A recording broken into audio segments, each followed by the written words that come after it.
Olá, alunos da primeira série, como que vocês estão? Aqui é o professor Eduardo de História para mais uma aulinha interessante. Hoje nós vamos falar de um tema muito bacana. Vamos falar da Reforma Protestante. A gente vai entender a partir agora de Lutero. Já vimos os antecedentes da Reforma e agora vamos ver em Lutero como que foi, quem é esse tal de Lutero, por que ele é importante, por que ele fez uma reforma, reforma do quê? A gente vai entender tudo nessa aula. Então vem comigo, vamos entender os objetivos desta aula de hoje, né? Então nós vamos identificar, né, as principais características da doutrina luterana. Né? Doutrina luterana vem do quê? De Lutero. Quem que é Lutero? A gente vai ver nessa aula. Né? Então, quais são essas características? Por que ele fez uma reforma? O que tinha de errado antes? O que ele achou que estava certo depois? A gente vai entender nessa aula. Né? Então, para a gente retomar alguns conceitos, pessoal. Você lembra qual autoridade estava sendo contestada pela reforma protestante? Né, tinha uma autoridade muito importante na Idade Média, e essa autoridade ela começa a ser contestada, né, pelos protestantes, pessoas que estavam protestando ali contra a igreja. Né? E você sabe o que é um herege? Herege, professor, eu nunca ouvi falar. Ouviu sim, porque a gente já falou de herege por aqui. Né? Então tá fácil, essa aqui tá fácil. Inclusive, tem uma imagem aqui para ajudar a responder a primeira pergunta. Quem que é esse cara aqui sentado num trono, coroando alguém? Quem que tinha poder para coroar as pessoas na Idade Média? Você sabe? Então, agora você vai saber, né?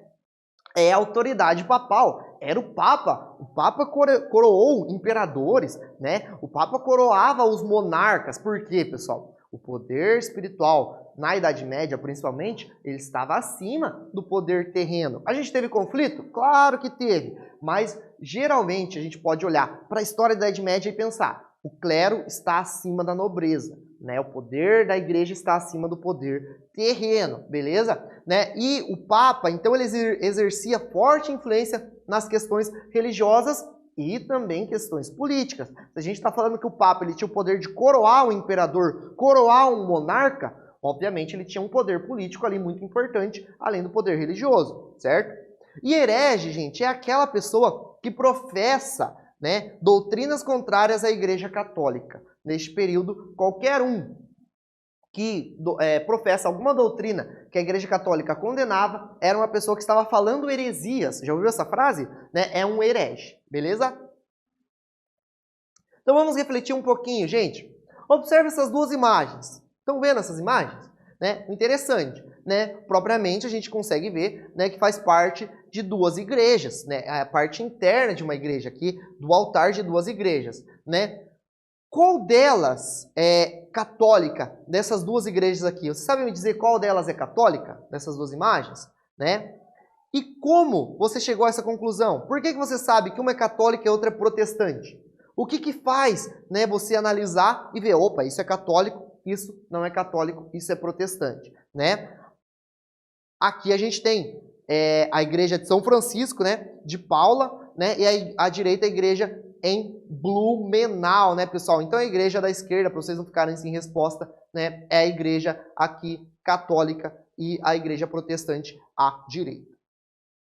A tolerância entre cristãos, né, gente? Compreender as doutrinas, né, das igrejas protestantes nos permite compreender as suas diferenças também com a igreja católica. E principalmente, gente, respeitar a diversidade religiosa entre o Brasil, tanto no Brasil como no mundo, né? Aqui a gente tem o Papa como um líder protestante, né? Vivendo ali, né? Na imagem mostra eles muito amigáveis. E assim que tem que ser, né? Vocês não concordam? Eu acho que é, né? E aqui a gente chega então no personagem da aula, nesse cara responsável pela tal da reforma protestante. O que foi essa tal da reforma protestante?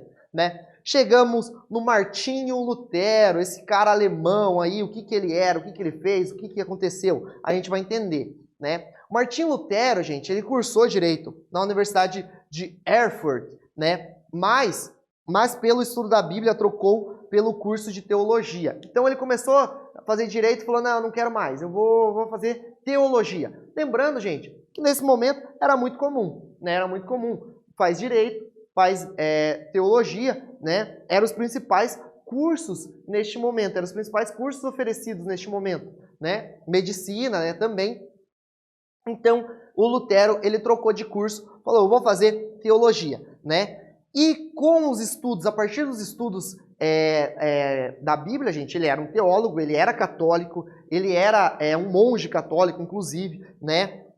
Fazia parte do clérigo católico, né? Ele vai começar a criticar os abusos da igreja, ele vai começar a perceber, né? Conta a história que ele foi para Roma, teve uma viagem em Roma, né? Ele se decepcionou muito durante essa viagem em Roma, ele viu coisas que ele não gostava, coisas que ele discordava, né? A corrupção da igreja e tudo mais em Roma, a ideia do luxo da igreja, né? E com isso, gente, ele vai publicar o que ficou chamado como 95 Teses de Lutero, né? Ele vai se aproveitar, né, do momento, do contexto em que estamos vivendo ali, século XVI, o contexto humanista, é importante a gente lembrar disso. Estamos falando de um momento em que a igreja já está tendo que lidar com outras teorias científicas e tudo mais, né, vários debates, e ele vai publicar então 95 teses, e ele vai pregar na porta da igreja de Wittenberg, certo? 95 teses, gente. 95 coisas que ele discordava da igreja. Ele queria formar uma nova igreja? Não, ele não tinha essa noção. Ninguém imaginava em formar uma nova igreja. Na verdade, ele queria que a igreja abrisse os olhos para os erros que estava cometendo e houvesse uma reforma. Agora vocês entenderam por que reforma? Entenderam? Uma reforma dentro da igreja. Vamos reformar, vamos mudar. Não é destruir e começar do zero, é reformar, né? Aqui a gente tem uma litografia do Martinho Lutero ali com os textos bíblicos, né? Então, a doutrina do Martinho Lutero, o que ele dizia, gente? Qual que era as ideias dele, né? É a fé em Deus que salva a pessoa, não as suas boas ações. Então, a salvação vem pelo quê? Pela fé, né? Isso era uma das teses de Lutero. Não vem pelas suas boas ações. Se você faz boa ação, mas não acredita, você não vai ser salvo. A salvação, ela vem pela fé, né? Outra coisa, gente, que entrava muito em conflito com a ideia da igreja nesse período, é a ideia de que todo cristão é capaz de interpretar a Bíblia, né? Ele dizia que todo cristão podia abrir os textos bíblicos e interpretá-los, certo? Porém, na Idade Média, a gente tem sempre o intermédio, né, de um padre, né, de alguém conhecedor, algum estudioso. Sempre a igreja está intermediando essa relação com as pessoas, né? E outra coisa que ele dizia, gente, a Bíblia ela é a única fonte de verdade. Não é a voz do Papa, não é a tradição. A Bíblia ela é a única fonte de verdade, tá? Uma coisa também, pessoal, da doutrina, né, é que ele vai diminuir os sacramentos, ele vai desburocratizar, né? Essa questão burocrática também era importante, né? Vocês sabem que na Igreja Católica a gente tem 7 sacramentos, né? Ele vai falar assim, não, é muito sacramento, não precisa de tudo isso. A gente precisa de pelo menos apenas 2, que é o batismo e a Eucaristia. Esses são os 2 sacramentos, né? Ou seja, 2 fases que todo cristão tem que passar. É o batismo e a Eucaristia, né? Ele também, gente, ele vai dizer que o culto aos santos e imagens, ele não tem fundamento nenhum nas Escrituras, né? Então ele vai olhar e falar, não, isso aqui não tem fundamento, a igreja tem que mudar isso porque não dá, né? E outra coisa, gente, qualquer membro da igreja pode se casar. Ó, isso aqui é uma mudança radical, gente. Lembra? A igreja lá desde o século IV, V, né? O padre, o clérigo, ele não podia se casar, né? O sacerdote, ele é impossibilitado de casar, né? Porque ele tem que servir apenas à igreja, né? A gente tem algumas motivações econômicas também, né? Então, o Lutero vai falar, não, qualquer membro, seja padre, qualquer um, tem que se casar, ele é humano, claro que ele tem que se casar, né? Aqui a gente tem uma pintura do século XIX, né, que representa o momento em que Lutero ele prega as 95 teses na igreja de Wittenberg. Quando a gente olha uma imagem, né, vale lembrar que essa imagem é lá do século XIX. Né, a Reforma Protestante foi quando? Século XVI. Então é uma interpretação ali da época, do momento em que o pintor do século XIX estava vivendo, né, gente? A gente tem que sempre lembrar disso, né? Então é uma imagem bem... que quer mostrar, né, que quer passar uma imagem, vender uma imagem, não necessariamente que foi desta forma, né? Aqui a gente tem uma atividade, pessoal, e prestem bem atenção nessa atividade, porque tem um textinho longo. Então vamos ler junto rapidinho, ó. Erram os pregadores de indulgências quando dizem que pelas indulgências do Papa e o homem fica livre de todo pecado e está salvo, né? é preciso exortar os cristãos a esperar entrar no céu, mas pela verdadeira penitência, do que por uma ilusória tranquilidade. Lembrando, os pregadores de vendas de perdão, né? Quando diz que a venda de perdão, o homem fica livre do pecado, né? Então aqui, pessoal, a afirmação acima, ela apresenta a crítica de Martim Lutero às doutrinas da Igreja Católica, né? Aqui ele está falando da crítica às indulgências, certo? Então, da Igreja Católica bem como parte da doutrina luterana. Então, quais são os princípios da doutrina luterana a partir deste texto aqui e a partir do que a gente já viu na aula? Eu vou dar um tempinho para vocês e a gente já volta.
E aí, pessoal, conseguiram analisar o textinho e lembrar do que a gente viu, do que a gente está falando aqui nessa aula? Então vamos ver quais são os princípios da doutrina luterana, as principais doutrinas da igreja luterana, das ideias de Lutero, pessoal.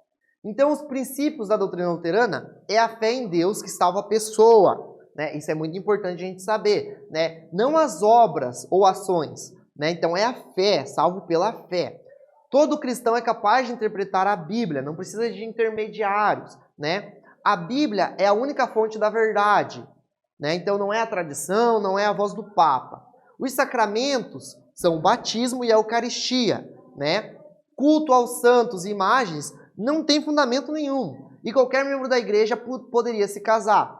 Estão conseguindo perceber aqui, pessoal, como Lutero ele entrou em conflito com a Igreja Católica com essas afirmações, né? A gente tem muitas coisas aqui, muitos elementos que está batendo de frente com a igreja da época e com muitos elementos que até hoje a igreja não abre mão, né? Como a questão de qualquer membro poder se casar, os sacramentos, né? E tudo mais. Então, prestem bem atenção que a gente vai vendo como isso vai se modificando durante o tempo, né? Aqui, gente, a gente tem um elemento que é muito importante da gente entender, né? Porque o momento em que Lutero estava vivendo, ele influencia. A gente não pode tirar o ser, o luterinho, do contexto histórico que ele está, do tempo que ele está, do momento da Europa que está vivendo, o momento econômico, o momento político. A gente tem que lembrar que ele é um ser histórico, tá? E neste momento, a gente teve outras pessoas que tentaram fazer uma reforma, mas não conseguiram, né? Mas esse momento ele era propício por quê? Né? No século XVI, a gente vai ter a imprensa já, gente, e ela já estava bem reformulada, com o Gutenberg, né? Que ele já tinha reformulado ela ali, então ela já estava mais técnica, mais rápida, né? Então, essa imprensa, a facilidade foi que ela conseguiu popularizar os panfletos críticos de Lutero de uma forma mais rápida. Já pensou se não tivesse a imprensa? Provavelmente Lutero não conseguiria publicar tanto, né, espalhar tantos panfletos por aí, né? Então, a imprensa, gente, ela ajudou muito que essas ideias do Lutero, elas se espalhassem. Então, o contexto histórico que ele estava vivendo influenciou no momento da reforma, certo?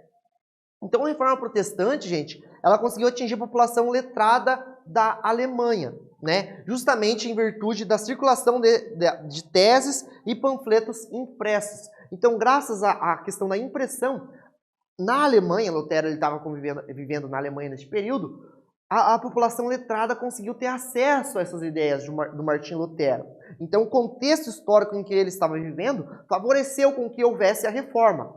Além das outras questões do renascimento, humanismo, a igreja estava tendo que lidar com muita coisa ao mesmo tempo, né? E o luteranismo, né, gente?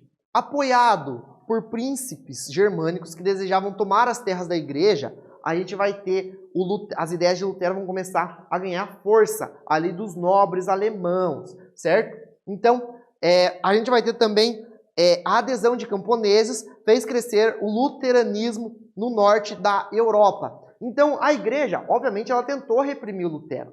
Ela não falou assim, vamos deixar esse cara falar o que ele quiser. Não, a igreja tentou reprimir. Mas Lutero ele conseguiu proteção de alguns príncipes germânicos, né? Justamente com motivações do quê, pessoal? Econômicas, motivações políticas. Falou, esse cara, se a gente consegue romper com a igreja, a gente pode tomar uma terrinha da igreja aqui, uma terrinha acolá, né? Então, pessoal, sempre há mais de uma motivação na história, né? Quando a gente estuda história, a gente nunca pode olhar para uma motivação só. Sempre há várias vertentes. É motivação política, às vezes emocionais, psicológicas, né? E tudo mais, né? Então, também vamos ter a adesão de camponeses ao luteranismo. E aqui a gente tem o símbolo, né, do luteranismo.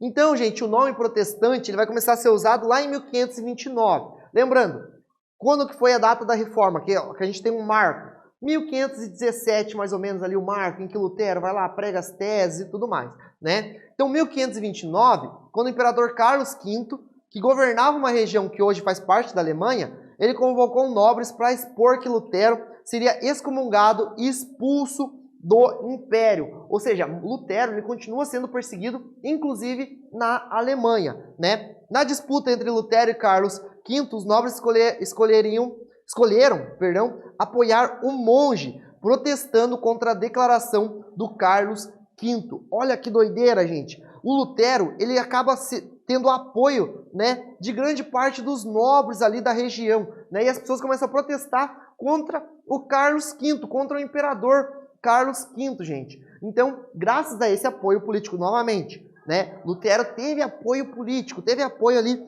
de pessoas influentes. Isso possibilitou que a reforma fosse para frente, né? Aqui a gente tem uma atividade, gente, onde a gente tem uma das teses do Lutero. Eu quero que vocês interpretem essa tese. Vamos ler rapidinho comigo. A tese 32, ó. Serão condenados, juntamente com seus mestres, aqueles que se julgam seguros de sua salvação através da carta de indulgência. Qual a crítica de Lutero presente em tal tese? É fácil, né, pessoal? Eu vou dar um tempinho para vocês e já voltamos.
E aí, pessoal, conseguiram interpretar aqui uma dessas teses, né? São 95. A gente está tentando interpretar uma dessas teses de Lutero.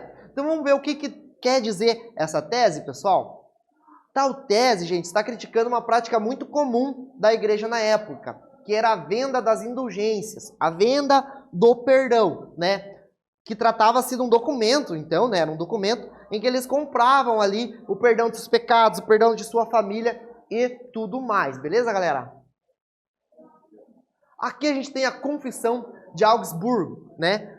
Por quê, pessoal? Para conter os avanços do luteranismo, né, o imperador católico Carlos V, ele vai proibir o culto dos protestantes nos principados católicos. E ele vai exigir que os principados luteranos permitissem aos católicos a celebração da missa, né? Então, aqui a gente já vê que alguns principados, algumas regiões importantes já estavam aderindo às ideias de Lutero, justamente com o interesse econômico também, né? Além das ideias, o interesse econômico de tomar as terras da igreja, né? E o imperador, na intenção de fazer com que o luteranismo ele ficasse restrito àquela região, já que não conseguiram abafar de uma vez por todas Lutero, né? Ele vai exigir então que principados luteranos permitam que os católicos façam culto, mas não os católicos não permitam os protestantes, certo?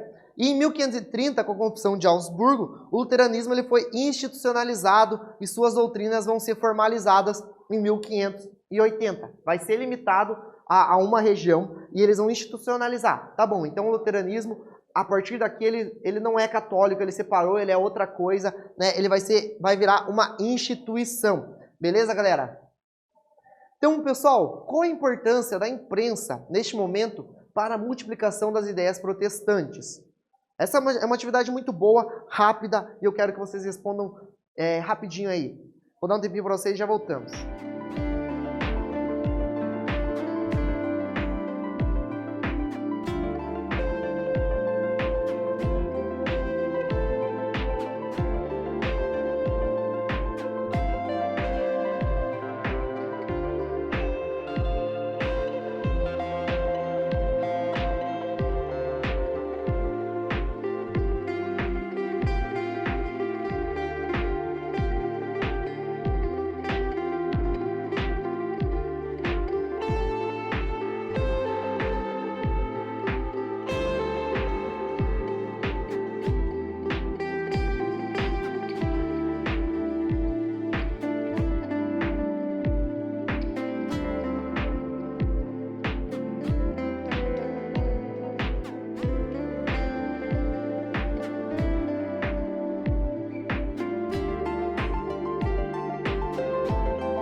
E aí, pessoal, qual que é a importância será da imprensa para que o protestantismo, né, ele se multiplique ali por toda a Alemanha?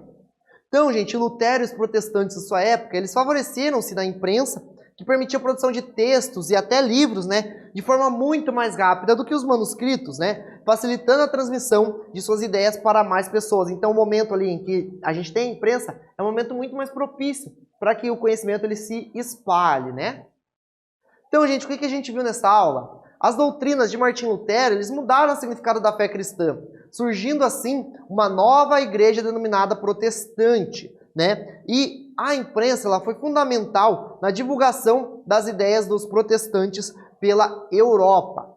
Aqui são as nossas referências dessa aula de hoje. E essa foi a nossa aula, pessoal. Espero que tenham gostado e até uma próxima.